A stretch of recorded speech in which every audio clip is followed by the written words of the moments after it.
আশি আশি করে শীতকালটা কিন্তু চলেই এলো। শীতকালে পিঠাপুলির সাথে সাথে বাড়িতে বাড়িতে কিন্তু বারবিকিউ পার্টির আয়োজন আমরা এখন প্রায়ই দেখতে পাই। আসসালামু আলাইকুম, সবাই কেমন আছেন? আশা করছি যে যেখানে আছেন ভালো আছেন এবং সুস্থ আছেন। মাই হেভেনের পক্ষ থেকে নতুন একটি ভিডিও দেখার জন্য সবাইকে আমন্ত্রণ জানাচ্ছি। শহরের বাড়িতে বাইরে চুলা জ্বালিয়ে কিন্তু একটি বারবিকিউ করা সহজসাধ্য ব্যাপার নয়। তাই আমি বাসায় বসে কিভাবে সম্পূর্ণ গ্যাসের চুলায় বারবিকিউ করা যায় সেটা আজকে আপনাদের সাথে শেয়ার করতে এসেছি। আশা করছি সম্পূর্ণ ভিডিওটি আপনাদের ভালো লাগবে। আজকে আমি বারবিকিউ করার জন্য 2 কেজি ওজনের একটি আস্ত কোরাল মাছ নিয়ে নিয়েছি। কোরাল মাছটা প্রথমেই ভালো মতো কেটে ধুয়ে নিয়েছি আর তারপর একটি ছুরির সাহায্যে মাছের পেটের অংশটা চারপাশ দিয়ে কেটে দিচ্ছিলাম, যাতে মশলাগুলো খুব সুন্দর মতো মাছের মধ্যে প্রবেশ করতে পারে। এ পর্যায়ে আমি মাছের মধ্যে 2 চামচ পরিমাণ লবণ এবং 1 ফালি লেবুর রস দিয়ে খুব ভালো মতো মেখে 10 মিনিটের জন্য রেখে দেব। এতে করে মাছের যে এক্সট্রা একটা গন্ধ আছে সেটা কিন্তু একদম দূর হয়ে যাবে। এই পর্যায়ে আমি মাছটাকে খুব ভালো মতো ধুয়ে নিয়ে আসব আর মাছের গায়ে যে বাড়তি পানিটা আছে সেটি টিস্যু পেপারের সাহায্যে খুব ভালো মতো মুছে নেব। বাড়তি পানি যেন না লেগে থাকে সেটা কিন্তু অবশ্যই খেয়াল করতে হবে। এখানে আমি আগেই 1.5 টেবিল চামচ পরিমাণ তেঁতুল ভিজিয়ে রেখে সেটার কাত করে নিয়েছিলাম।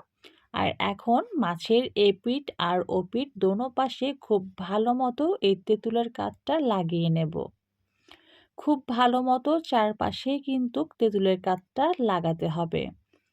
আপনারা কিন্তু ভয় পাবেন না, মাছটা কিন্তু মোটেও টক হবে না খেতে। তেঁতুলটা লাগাচ্ছি, এটা কিন্তু বারবিকিউ করার একটা ইম্পর্টেন্ট পার্ট, এটা কিন্তু মোটেই স্কিপ করা যাবে না। আর এর ফলে মাছটা কিন্তু খুব দ্রুত সেদ্ধ হয়ে যাবে, যেটা পরবর্তীতে খেতে অনেক সফট এবং জুসি হবে। যাই হোক, আমি তেঁতুলটা খুব ভালো মতো মিশিয়ে এটাকে আমি প্রায় 10 মিনিটের মতো রেখে দেব। 10 মিনিট পরে কিন্তু আপনারা এই মাছটা আর ধুবেন না, এটার মধ্যে কিন্তু সব বারবিকিউর মশলাটা লাগিয়ে নিতে হবে। চলুন আমরা মশলাটা তৈরি করার জন্য চলে যাচ্ছি। এখানে আমি 4-5টা কাঁচামরিচ টক দই দিয়ে সামান্য পানির সাহায্যে ব্লেন্ডারে ব্লেন্ড করে নিয়েছি আর ধনিয়া আর জিরা গুঁড়ো করে নিয়েছিলাম। একটি বাটির মাঝে নিয়ে নিব 4 চামচ পরিমাণ ধনিয়া এবং জিরার গুঁড়ো। দিয়ে দিচ্ছি 1 চামচ করে হলুদের গুঁড়ো, মরিচের গুঁড়ো, চিলি ফ্লেক্স। তারপর দিয়ে দিচ্ছি 1 চামচ পরিমাণ লবণ। দিয়ে দিচ্ছি হাফ চামচ পরিমাণ রোজমেরি পাতা, এটা যদি না থাকে চাইলে স্কিপ করতে পারেন। এবার দিয়ে দিচ্ছি পেস্ট করে রাখা কাঁচামরিচ এবং দইয়ের মিশ্রণটি। দিয়ে দিচ্ছি 3 চামচ পরিমাণ রেডি বারবিকিউ মশলা, এখানে আমি রাঁধুনি কোম্পানির বারবিকিউ মশলাটা ব্যবহার করেছি। তারপর দিয়ে দিচ্ছি হাফ চামচ করে আদা ও রসুন বাটা।